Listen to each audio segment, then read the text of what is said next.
America అధ్యక్షుడు Donald Trump పై యుద్ధం ప్రకటించారు. ప్రపంచ కుబేరుడు ఇలాన్ మస్క్ అగ్రరాజ్యంలో కొత్త పార్టీ ఏర్పాటు చేస్తున్నట్లుగా ప్రకటించారు. అమెరికా పార్టీని ఏర్పాటు చేస్తున్నట్లు ఎక్స్ వేదికగా ప్రకటించారు. ప్రస్తుత వ్యవస్థ ప్రజాస్వామ్యం కాదని, ఏక పార్టీ అని పేర్కొన్న మస్క్ ప్రజలకు స్వేచ్ఛ ఇవ్వడమే తమ పార్టీ లక్ష్యమన్నారు. అమెరికన్లు నిజమైన మార్పు కోరుకుంటున్నారని ట్వీట్ చేశారు మస్క్. అనుకున్నదే జరిగింది. అమెరికాలో మూడో పార్టీ ఆవిర్భవించింది. డొనాల్డ్ ట్రంప్ తీసుకువచ్చిన బిగ్ బ్యూటిఫుల్ బిల్లుకు ఆమోదం లభిస్తే కొత్త పార్టీ పెడతారని హెచ్చరించారు ఇలాన్ మస్క్. ఇప్పుడు చెప్పిందే చేశారు. రిపబ్లికన్, డెమోక్రటిక్లకు ప్రత్యామ్నాయంగా అమెరికా పార్టీ అనే మూడో పొలిటికల్ పార్టీని లాంచ్ చేసేశారు. కొత్త పార్టీ ఏర్పాటుపై తన సొంత ప్లాట్ఫామ్ ఎక్స్లో అభిప్రాయాలు కోరారు Elon Musk.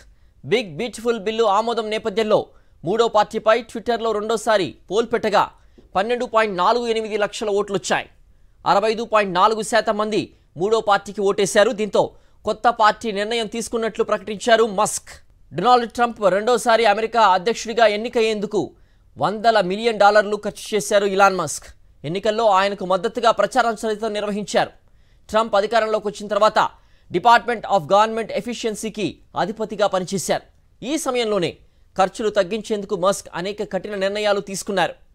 The one big beautiful bill పేరిట భారీ పన్ను కోత, వ్యయ బిల్లుపై ట్రంప్ సంతకం చేసిన తర్వాత ఇద్దరి మధ్య విభేదాలు తారాస్థాయికి చేరాయి.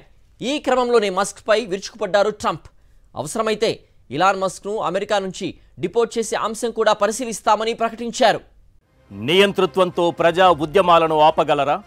బెదిరింపులతో ప్రజా గొంతుకను నొక్కగలరా? తెలుగువారి మనస్సాక్షి సాక్షి టీవీ. సాక్షి టీవీ ప్రసారాల కోసం వెంటనే మీ లోకల్ కేబుల్ ఆపరేటర్ని సంప్రదించండి.